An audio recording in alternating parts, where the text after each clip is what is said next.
To maintain the persona of a wealthy heiress, I rented a basement apartment and juggled multiple jobs, constantly on the move. Every time I went to school, I would dress up meticulously, spending all my earnings on renting designer bags and clothes. Finally, my classmate Caroline activated the life swap system on me. When my parents came from our hometown to drag me into an arranged marriage, I asked them, "Take a good look. Am I really the person you're looking for?" Turning to leave. Behind me Caroline was screaming, "It's a mistake," with heart-wrenching sobs, only to be dragged into the car by the family she had always dreamed of. I was born in a remote small town. There were 4 children in the family, 3 girls and 1 son. As the eldest sister, I did the most chores. Every day before dawn, I had to get up to cook breakfast for the whole family, wash clothes, and mop the floors. Only after finishing nearly all the household tasks was I allowed to go to class. I was always the last to arrive at school and the first to leave. Because my parents had a stall at the vegetable market, I had to pick up my younger brother from kindergarten early, then cook and do household chores. Only after my brother fell asleep could I do my homework while waiting for my parents to come home and help unload the goods. Even so, my grades were among the best, consistently ranking at the top of the class. My homeroom teacher once said to me regretfully, "Sophia, if you devoted all your energy to studying, you could probably be the top student in the entire school." The top student in the school is Victoria from our class. She's very cute, and I heard both her parents work in government agencies. They only have her as their daughter. Whether it's her dressing style or her way of interacting with others, she's always innocent and adorable, just like a little princess. I didn't respond. The homeroom teacher thought I was naturally smart but couldn't focus on my studies because of my family situation, but in reality, I knew that these grades were already the result of my utmost effort. Every night, I would lean over my desk, doing problems over and over again. Without money to buy workbooks, I would go to the bookstore, take pictures of the questions with my old phone, copy them into my notebook at home, and practice them repeatedly. My grandmother complained that I wasted electricity by turning on the light and disturbed my younger brother's rest, tearing up my notebook several times. Later, I moved a stool to study under the streetlight by the roadside, but one time I was almost dragged into a truck by a passing driver. I screamed desperately, and only when people came to help did I manage to break free. My parents and grandmother, ashamed of my behavior, slapped me several times and forbade me from going out at night ever again. Victoria saw the drama of my family in the crowd on her way home from evening tutoring. The next day, a small desk lamp and several rows of batteries appeared in my desk, enough to last until the end of the college entrance exams. With this little lamp, I spent countless days and nights studying under the covers, barely managing to maintain my current grades. Later, small items would often appear in my desk: coffee, workbooks, even sanitary pads and brown sugar ginger tea. These things all carry the fragrance of jasmine, as pleasant as the scent on Victoria. My first time drinking coffee to stay awake, my first period with less pain, my first use of fresh and comfortable sanitary pads.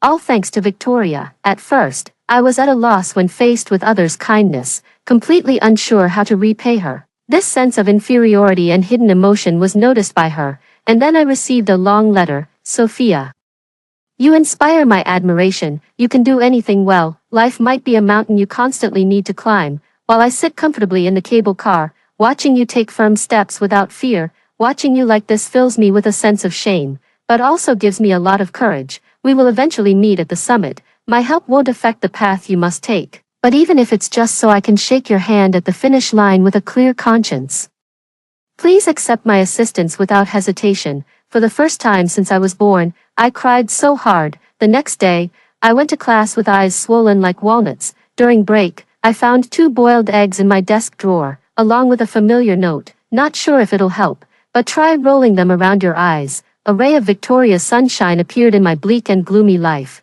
I thought we would be together, just as we had promised, entering our dream university side by side.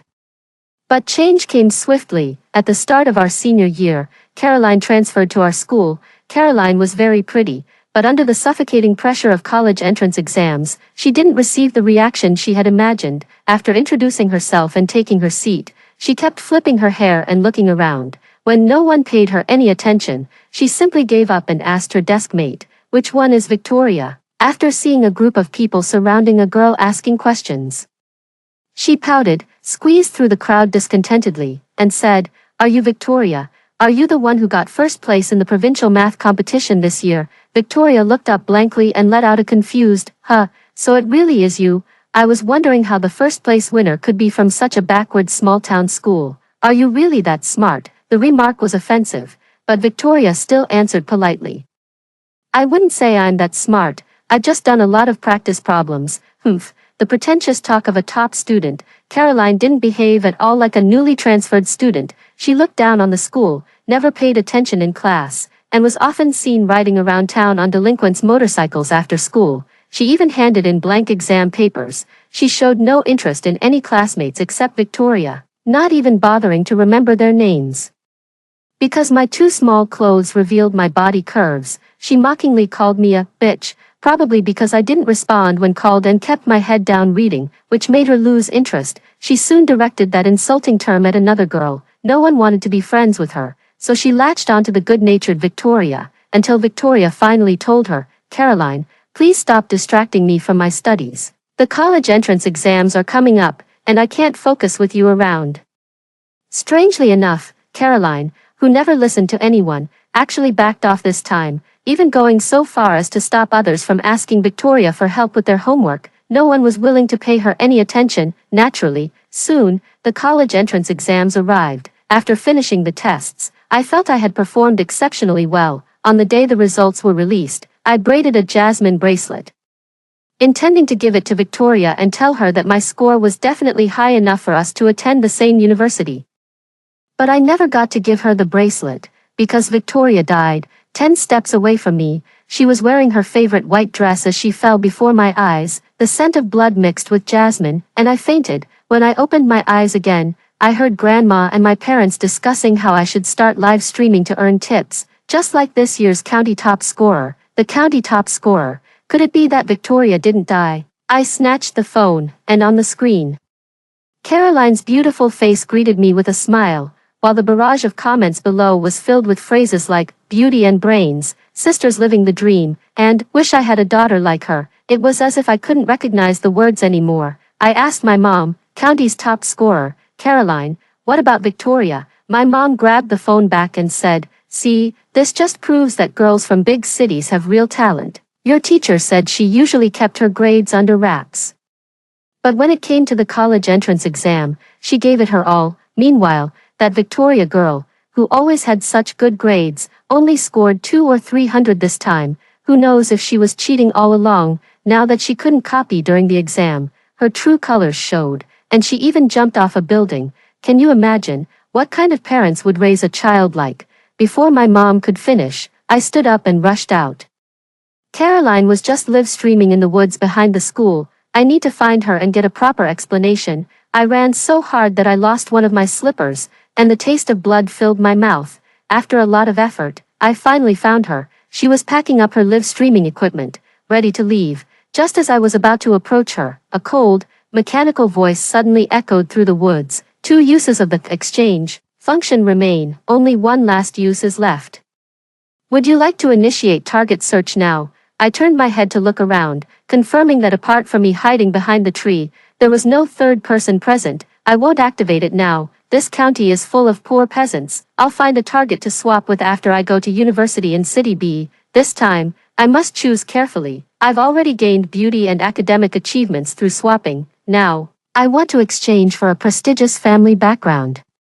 They say the watershed of life begins at birth. I must find a rich second generation to swap families with and truly experience the life of the upper class. It took me a long time to digest the meaning of these words. No wonder she was so nervous about Victoria's grades before. No wonder she was the top scorer, while Victoria only scored a little over 200. So Caroline was a thief. She used underhanded methods to steal grades that didn't belong to her.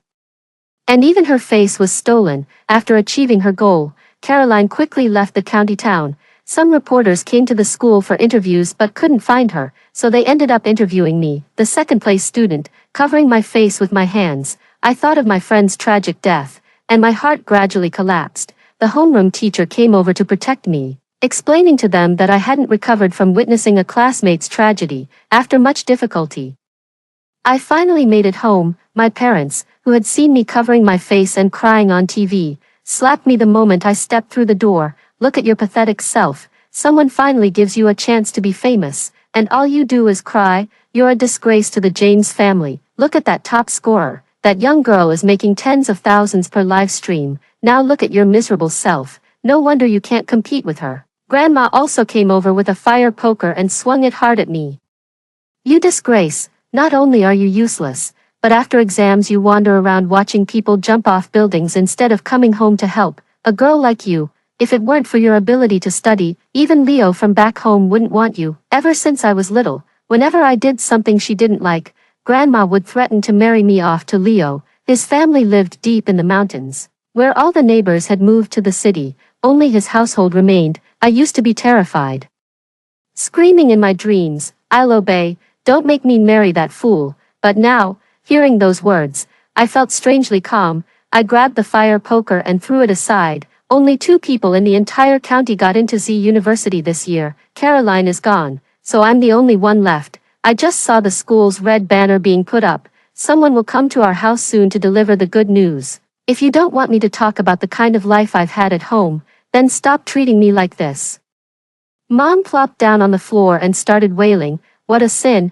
Sophia just got into college and she's already looking down on us. What kind of life are you living? Your second and third sisters have both dropped out of school, and your younger brother isn't even attending elementary school. Your father and I work from dawn to dusk to earn money to support your education, and now you're using this to threaten me, stabbing me right in the heart. I can't go on living like this.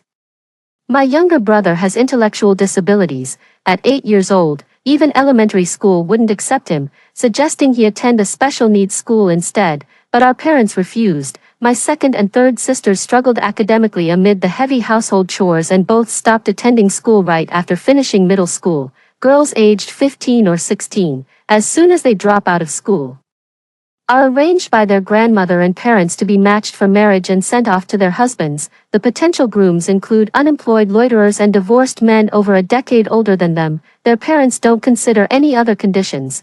Only the bride price matters. The second and third sisters, like 2 high-priced goods up for auction, were eventually won by a pair of brothers, both afflicted with polio, for a bride price of $200,000. I secretly untied the cloth strips binding my 2 younger sisters and, under the cover of night, sent them off on a train. Both had already turned 16. They could work, freely fall in love, and choose their own paths in life. After that, I was beaten severely. When the brothers' family came demanding me, I showed them the newspaper, weekly pleading for mercy. It mentioned the only student from our county who had been admitted to Z University years earlier, with rewards totaling over $300,000. I can help you earn more money than the bride price. Finally, Dad stepped forward and pulled me down from the already bound vehicle. He returned the $200,000 and then kicked me hard. If you don't bring me more money than this next year, I'll really marry you off to Leo. Now, ignoring my mom's cries, the moment Dad heard someone was coming to honor me, it was as if he saw $300,000 being carried through the door. He impatiently kicked at my mom. What are you crying for? Sophia getting into college is such a joyous occasion. Stop crying here. You're turning a joyous occasion into a funeral with all your wailing. Get back inside right now. Don't let the people bringing money to our house see your miserable face. Watching this farce unfold, I thought to myself, what a perfect family this is. Just right for Caroline. The county hadn't seen anyone admitted to Z University in years, with the top scorer refusing to cooperate and running away. They shifted their promotional focus onto me. The government awarded $100,000, the school gave $50,000, and even wineries, restaurants, and small businesses eager to share in the good fortune sent congratulatory bonuses. My dad's face was stiff from smiling as he cheerfully collected red envelopes, pushing me to take group photos with each of them. A top student emerging from a family of vegetable vendors, this alone drew swarms of media for interviews. For several days in a row, the house was bustling with excitement, and my face ached from forced smiles. Someone even asked my dad if I had any suitable clothes to wear, since what I had on wasn't appropriate for TV.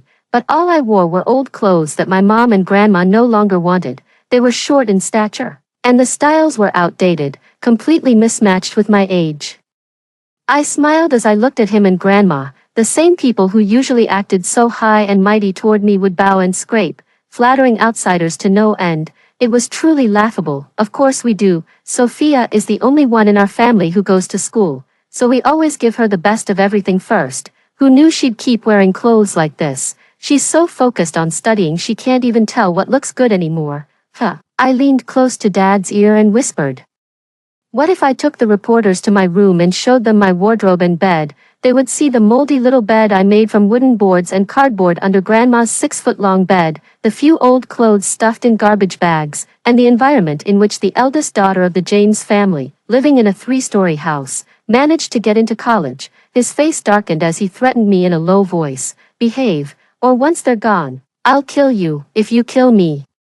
The money in your hands won't be safe either. Do you think they'll still let you keep the money after hearing my accusations? Also, you use TikTok too. If I say more and let everyone know you favor sons over daughters and sold your own daughter, do you think your vegetable stall with Mom can stay open? Can you still live comfortably in that newly built house of yours? My dad dragged me into the kitchen and growled in a low voice. Sophia, you've got some nerve. I'm your father. And now that you've just gotten into college, you think you can turn against me? Is that it? I said calmly. This time, the money you took is more than the combined dowries for second sister and third sister. I'll make sure this money lands securely in your pocket, but you must also promise me one thing. Walking out of the kitchen, I faced the reporters with a beaming smile and smoothly completed the interview in a friendly and harmonious atmosphere. The next day, I took my father to change his name to Victoria James. In the golden autumn of September, I entered university. I walked into the dormitory, standing with my arms crossed, while the hired nanny beside me diligently carried my suitcase. There were already 2 people living in the room, a short-haired girl named Tina and another dressed in a cool, edgy Y2K style, named Penny. Watching the nanny make my bed and tidy up, Tina said, "Your mom looks so young." I replied, "She's not my mom.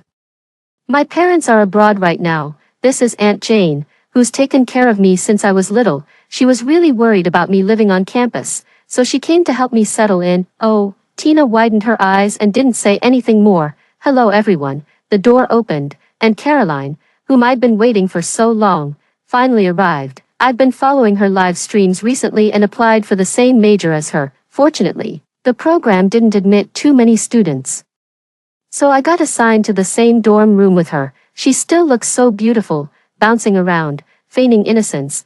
"My name is Caroline. My name is Victoria James." I stared at her carefully, and a hint of discomfort flashed across her face, but it quickly returned to normal. Caroline's eyes lit up when she saw me, and she immediately reached for the necklace around my neck, saying, "Wow, you actually have this necklace. It's already selling for over 100,000 now. So hard to get."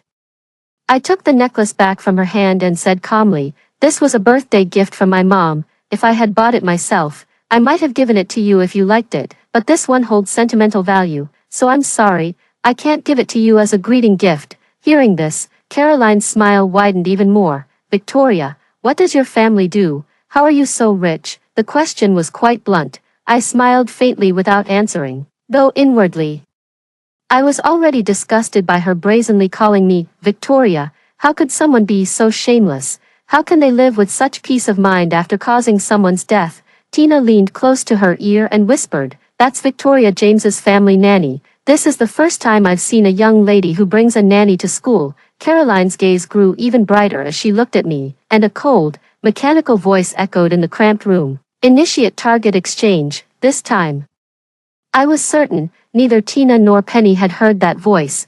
"Take your time, I'll keep looking. There might be better options, like heirs to financial conglomerates." Her appetite is huge. "It seems I'll need to up the dosage a bit more." I stood up to see Aunt Jane off. True to her reputation as a top-tier extra earning thousands per day, she tearfully held my hand with a look of deep concern. After repeatedly reminding me of some basic life tips, she reluctantly left, turning back.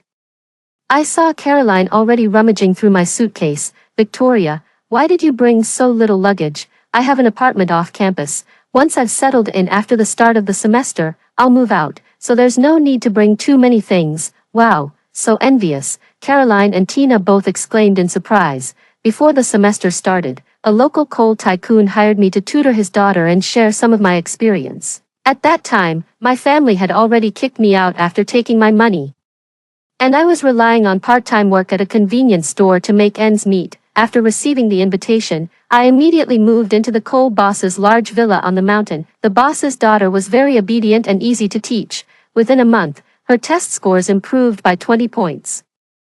I received a substantial tutoring fee along with some gifts, and that necklace was one of them. The boss's wife patted me on the shoulder and said, "I know it's not easy for you, we're helping you out now, and you can repay us after you graduate." She saw potential in my future, and I was deeply grateful, because this money was a great help for the plan I was about to implement. Before the semester started, I secretly took many detailed photos of the villa and posted them on my social media, setting the visibility to only my university classmates, creating the illusion that it was my own home. Then, I rented some expensive clothes and bags, and during my time living in the dormitory, I presented the image of a rich girl to Caroline. During this period, I also worked hard to improve my makeup skills and familiarize myself with luxury brands, while also crafting an artistic persona for myself. Relying on my memory, I memorized the overviews of both Chinese and foreign art. I don't know what a real wealthy heiress is like, so I can only imagine it through films and books. To prevent Caroline from recognizing me, I even got double eyelid surgery and a nose job, becoming completely unrecognizable from my former obedient and silent self. I don't need to deceive everyone, just convincing Caroline is enough. As long as she believes it and agrees to swap lives with me, that's all I need. In the following days, I deliberately or inadvertently re-gifted the presents I had received before, putting on a generous and indifferent front. Except for Penny, who refused, the other two accepted them quite happily. As soon as the military training ended, I swiftly moved out of the dormitory. Caroline was quite reluctant to see me go. She even clung to my arm, coquettishly offering to pay rent and move out with me. I flatly refused, dragging my suitcase through twists and turns outside the school, following a delivery person into Sunshine Garden, then sneaking out the back door to enter the urban village hidden in the alley.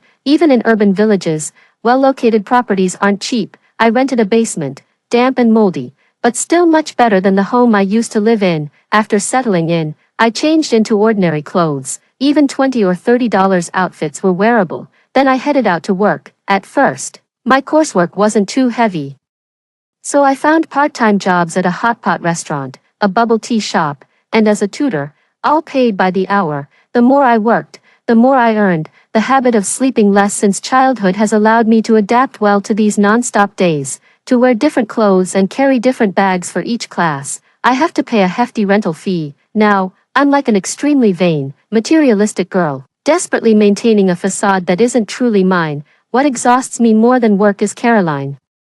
Without me hovering around her, she actually found another girl in the same department, Mia.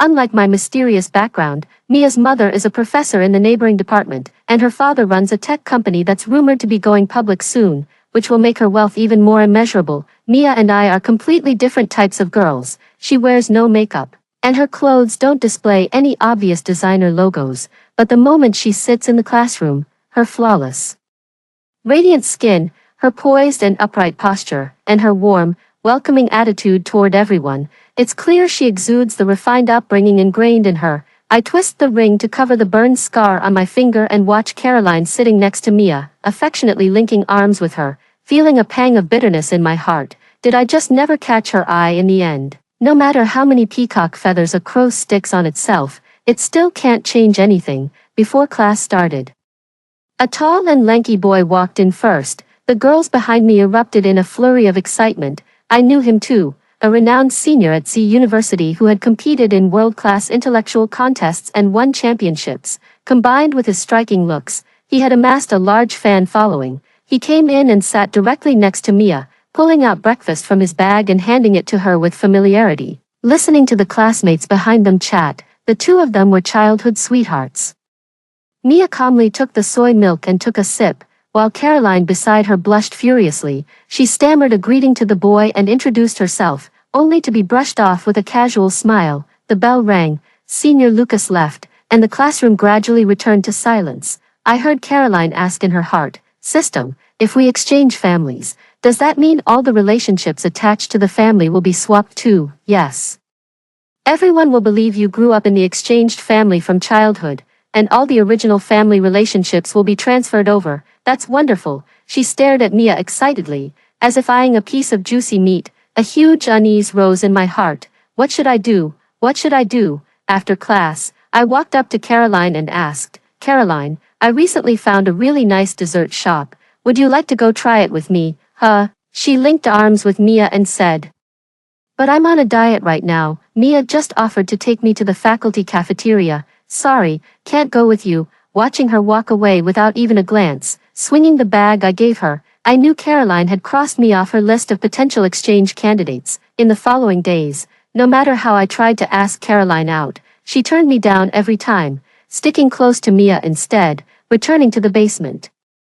I pondered for a long while before dialing the number of the coal mine owner's wife, for whom I had previously worked as a tutor. The coal mine owner's base was in City B. Years ago, he amassed a fortune through coal resources before shifting his focus to City B, where he capitalized on the early stages of the real estate boom to make a killing. This summer vacation, he took his family back to the mountains to escape the heat and visited my soon-to-retire homeroom teacher, who was also his former teacher. Upon hearing my story, out of compassion and to do the teacher a favor, he gave me a helping hand. The call connected. Auntie, hello, I'm Sophia. Who is Sophia? I don't know you. My heart ached with bitterness, and I was about to apologize and hang up when the voice on the other end continued. I only know Victoria James. Are you Victoria James or Sophia? I am Victoria James. Exactly, I knew it was you. Still not used to your new name.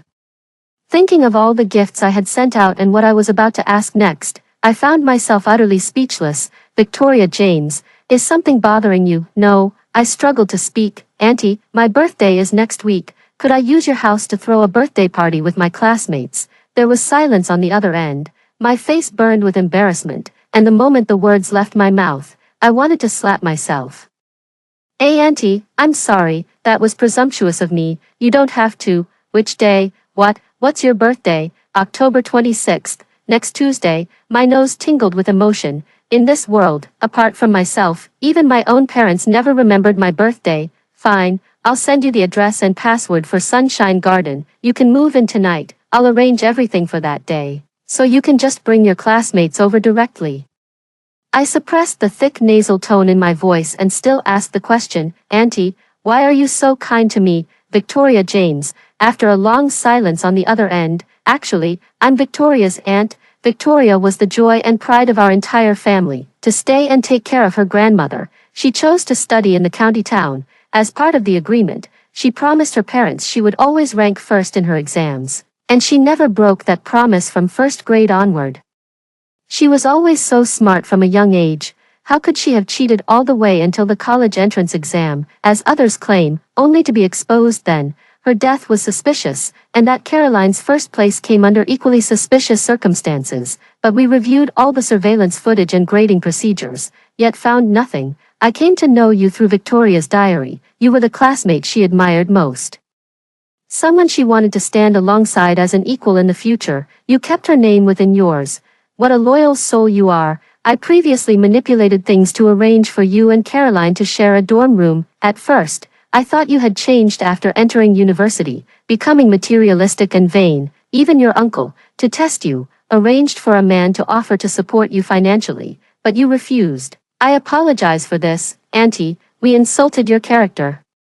If not for dire circumstances, who would work themselves to the bone like you, skipping meals, losing sleep, just for a few clothes and bags, all to flaunt wealth in front of Caroline? I covered my mouth, sobbing uncontrollably. Victoria James, would you be willing to tell me the reason behind all this? Auntie, Caroline has a system, and I can hear their conversations. I returned to the dormitory and took out the birthday invitations for Tina and Penny. Caroline snatched them away and shouted, Finally, I get to see your luxury apartment. I gave her a cold look, then turned to the other two with a smile and said, No need to bring gifts, just your presence is enough. You're really too kind, Victoria. Caroline rushed to hook her arm around me, but I subtly dodged her. Auntie taught me that to make Caroline target me, it's not always necessary to desperately make her envy me. Appropriate suppression and neglect can also provoke her vengeful mentality, thus making her choose me. Since you've been hanging out with Mia a lot lately, I suppose you won't have time tomorrow either. Not at all, Caroline exclaimed dramatically, trying to hug me again, but I pulled out a chair and sat down directly. When my birthday arrived, few people came. since I was busy working part-time whenever I wasn't in class. I wasn't close to anyone except my dorm mates and hadn't sent out many invitations, but Caroline, ever the social butterfly, brought along a bunch of her friends, unfamiliar faces who didn't look like students at all. They rushed to the floor-to-ceiling window as soon as they entered, taking photos non-stop, with Caroline playing host as if it were her own home. Aunt had hired a chef in advance to prepare a table full of dishes, and she even called Aunt Jane back. Along with a few professional service staff, my birthday party was quite grand. Victoria, your home is so big and beautiful. This isn't my home, just a small place Mom bought near the school for convenience. This is still a small house. Caroline's expression was exaggerated, her gaze at me filled with greedy desire. Victoria, I suddenly feel like you look familiar. My hand holding the wine glass paused as I asked her. Familiar in what way? It's nothing. I just suddenly remembered a high school classmate of mine. I asked her in return. People who look like me are pretty rare. Tell me more about it. Nothing much to say, just a girl who liked wearing tight clothes and pushing boundaries. Can't compare to our Victoria. I finished my drink in one gulp and reminded her, your phone's ringing, better answer it. It's your bestie Mia calling. Victoria, look at you getting jealous again, after her coquettish complaint. She stamped her foot and ran off to answer the phone. I heard her saying over there, come on over, we're all classmates here. Is Senior Lou there too? Come join us for some fun. It's fine, we're so close, I'll just give her a heads up. Come on, come on. The girl on the other end of the line seemed reluctant to come over. After hanging up, Caroline called back and spent a long time wheedling and cajoling before finally hanging up and running over to me, saying, I got Mia to come. And Lucas too, Senior Lucas. More people means more fun, right? I pretended to be upset and turned to leave without another word. After a while, Caroline opened the door excitedly, her face flushed with shyness as she looked at Lucas, completely ignoring Mia beside her. Mia also felt a bit awkward. She had come uninvited to my birthday party, and the person who invited her wasn't even paying her any attention. Finally, she walked up to me and handed me a fresh bouquet of jasmine, saying, Happy birthday, I often notice this scent on you, so I came in a hurry and didn't prepare a proper gift. All I could give you is this bouquet. I hope you like it. I silently took it, inhaling the fragrance of the flowers deeply. After holding back my tears, I said, Thank you, I love it. Lucas wished me well, gave me a book as a gift, and then prepared to leave with Mia. Caroline resorted to her usual tactics, pulling at the two of them to prevent them from leaving, hopeless romantic. As long as her beloved Lucas is by Mia's side, it seems even a few more luxury apartments wouldn't win Caroline's heart back. I let out a disdainful chuckle and slammed my glass heavily onto the counter, the sharp sound instantly drawing everyone's attention. Caroline, what exactly are you doing? My tone was too mocking, leaving everyone present stunned. Victoria, I'm helping you keep your guests entertained. Look at your birthday party, not many people came. I thought more people would make it livelier. You do realize it's my birthday party. The way you're acting, I'd think it was your own celebration. I slowly walked toward her. Victoria, what do you mean? Don't call me Victoria. I finally said it. Caroline, do you consider me a friend? We've always been friends. Friends are the ones who bring a bunch of people to my house to freeload without my permission. Hey, that's way too harsh. Hearing this, her group of friends got angry, but I raised my hand to cut them off. Friends are the ones who barge into my bedroom, steal my clothes to wear, and even take my jewelry. Don't you dare slander us. My house is under surveillance, and the security room is right next door. Whether something was stolen isn't for you to decide. Victoria James, we're all friends here. Do you really want to make this so ugly? Caroline's delinquent side couldn't be contained anymore, clenching her fists and gritting her teeth as she confronted me. I knew where her confidence came from. It came from the system that allowed us to swap family backgrounds. I stared at her contorted, furious face, desperately waiting for the system's voice to ring out. Let's go. Lucas directly opened the door and pulled Mia away. Caroline glanced at me before stomping her foot and chasing after them. What a shame, it was so close. I still didn't manage to push her to the brink. The next day, I had an afternoon class. When I entered the large lecture hall, the hushed whispers among my classmates immediately fell silent the moment they saw me. I suspect Caroline must be behind this. I opened WeChat and asked Tina, from last night until now, have there been any rumors about me? She sent me a link, which led to the school forum. Caroline posted under her real name, detailing how she had put in great effort for my birthday party, only for me to take my anger out on her. Between the lines, she made it clear that I was jealous of her and Mia's close relationship with Lucas, and that I couldn't stand them monopolizing the campus heartthrob, which was why I lashed out at her in a fit of pique. Because Caroline is beautiful, she was voted the new campus belle as soon as she arrived, and she has quite a few followers. Below the post, many jumped on the bandwagon to criticize me. Some called me a plastic surgery freak. Others said I was aloof and ignored people.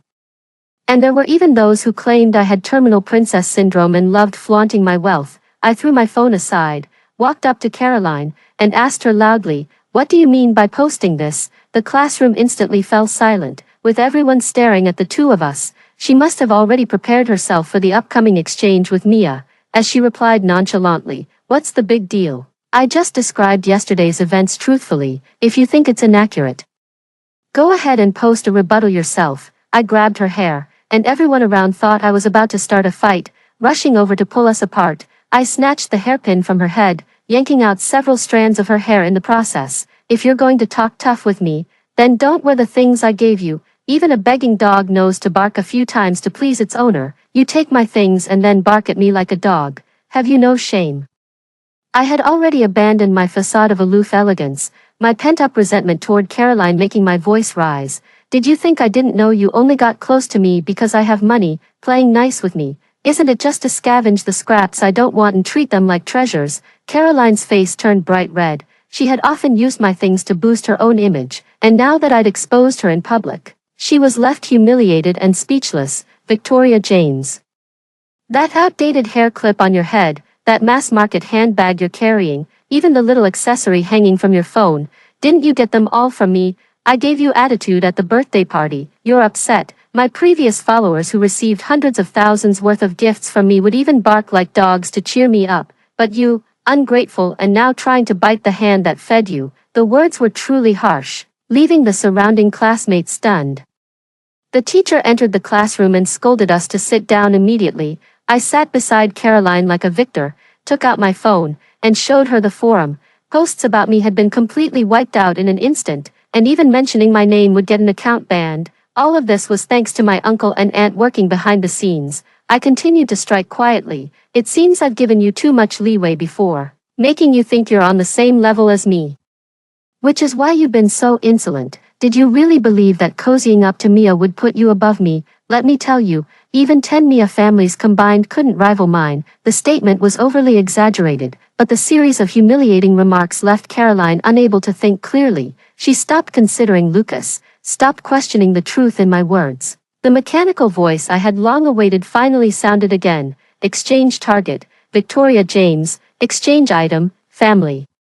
This is the final exchange. After use, the system will self-destruct with no chance for reversal. Do you confirm?" The voice in my heart overlapped with Caroline's furious and urgent cry, "Confirm." In an instant, it felt as if all the strength had been drained from my body. Caroline's voice echoed in my ears. I should have held on a little longer, like the previous 2 times, taking her to a deserted place and pushing her down, saving the trouble of her causing a scene after waking up. But it's settled now. Even if she makes a fuss, everyone will just think she's gone mad. What did she mean by taking her to a deserted place and pushing her down? Victoria, was Victoria pushed down by her? Did Victoria not commit suicide, but was killed by her? When I came to my senses, the class was already over. I turned my head to see Caroline beside me, ecstatic. No, now she was Caroline James. "What are you looking at? Oh right, you didn't know yet, did you, just now? You were cursing at me like I was a dog. Now our identities have been swapped, and it's you, Victoria James, who has to beg me for mercy." "Victoria," my voice was hoarse. "What?"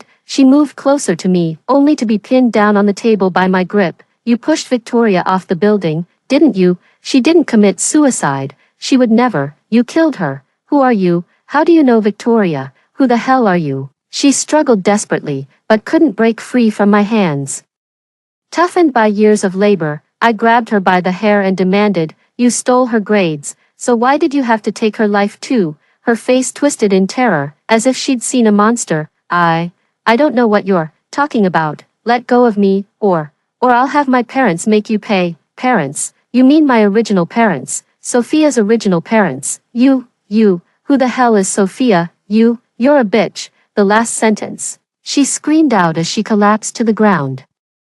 Her voice filled with terror and despair. Recognize me now. Her screams drew curious glances from students peering inside. I crouched down and whispered in her ear. I didn't intentionally dress provocatively. I've always worn my mom's old clothes that she didn't want anymore. She's shorter than me, so that's why my stomach and waist are always exposed.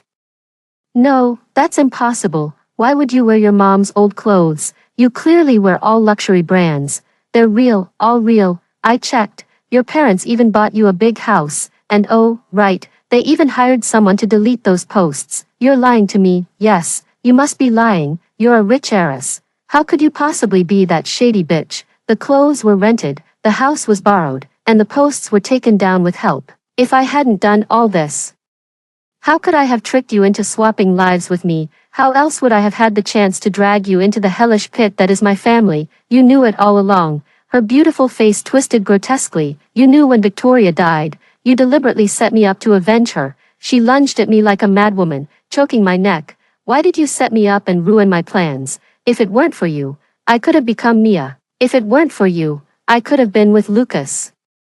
A concerned classmate rushed in from the door to break up the fight. Coughing, I broke free and told everyone, Caroline has gone mad. She's been raving nonsense and even tried to strangle me. Her dream shattered, her demeanor frenzied. Several boys could barely restrain her. Call the police quickly. Shouldn't we call the mental hospital instead? The out-of-control Caroline was taken away from the campus by police cars and ambulances. After finally calming down, she cooperated with the investigation and communication, and returned to the campus within 2 days. The day Caroline returned, I had already investigated her original background. Caroline's parents divorced during her childhood. Not long after, her half-sister committed suicide by jumping off a building due to dissatisfaction with her plain and unattractive appearance. It seems she had already obtained the system by then and swapped faces with her sister. After middle school, she moved out and lived alone, relying on her cute and pretty looks. She took on numerous modeling jobs,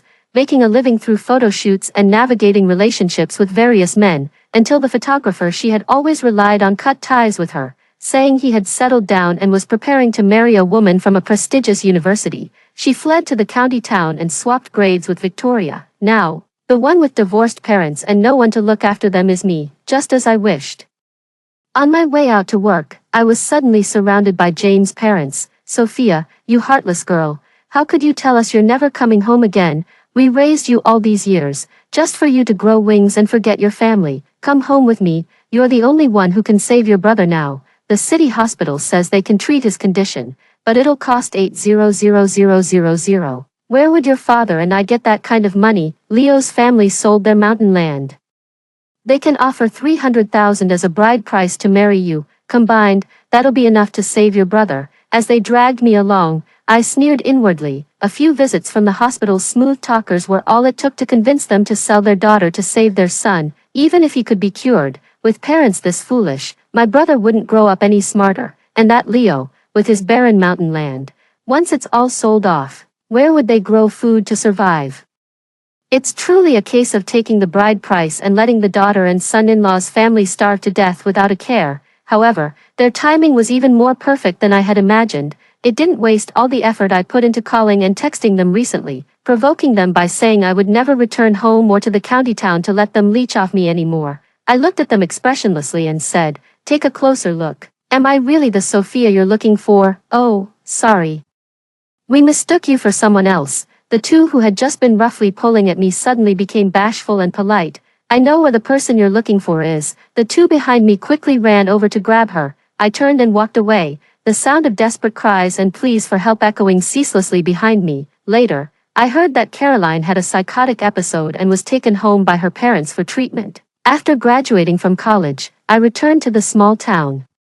I deliberately took a trip back to my hometown. Along the winding mountain roads, Leo's thatched hut was still hidden among the trees. My boyfriend nervously held my hand, unwilling to go closer. I smiled and said, it's fine, I just saw Leo picking up cow dung in the ravine. Entering the house, a foul smell made me nauseous. A nearly naked woman was chained to the bedpost. Caroline looked up and saw someone, shrinking back in fear. When she realized it was me, she sobbed excitedly, "Victoria. Victoria, save me, get me out of here." The long years of imprisonment had left her mentally confused, unable to recognize who I was, as if she had truly gone mad. "I can save you, but you must confess everything about the murders you committed. Stay here or go to prison. It's your choice." Her previously frenzied gaze gradually calmed down as she lowered her head, beginning to hesitate. Outside the window, the wind rustled the leaves loudly, and the sudden noise startled her into screaming. "Fine, I'll turn myself in, I'll turn myself in." Not long after, the shocking case of a high school girl committing murder after the college entrance exam was reported in the county. Later, the murderer also confessed to killing a little girl during her childhood. As she wished, Caroline escaped from Leo's home, only to enter another prison. I stood before Victoria's tombstone. In the photo, she was still smiling, as lively and adorable as I remembered. I placed the belated Jasmine bracelet on it, reaching through time to grasp the hand that the 17-year-old girl had extended toward me. After hearing the story above, what are your thoughts? Feel free to share your opinions in the comments section. Looking forward to hearing from you. If you liked this story, don't forget to like it, share it, and subscribe to my channel. See you next time.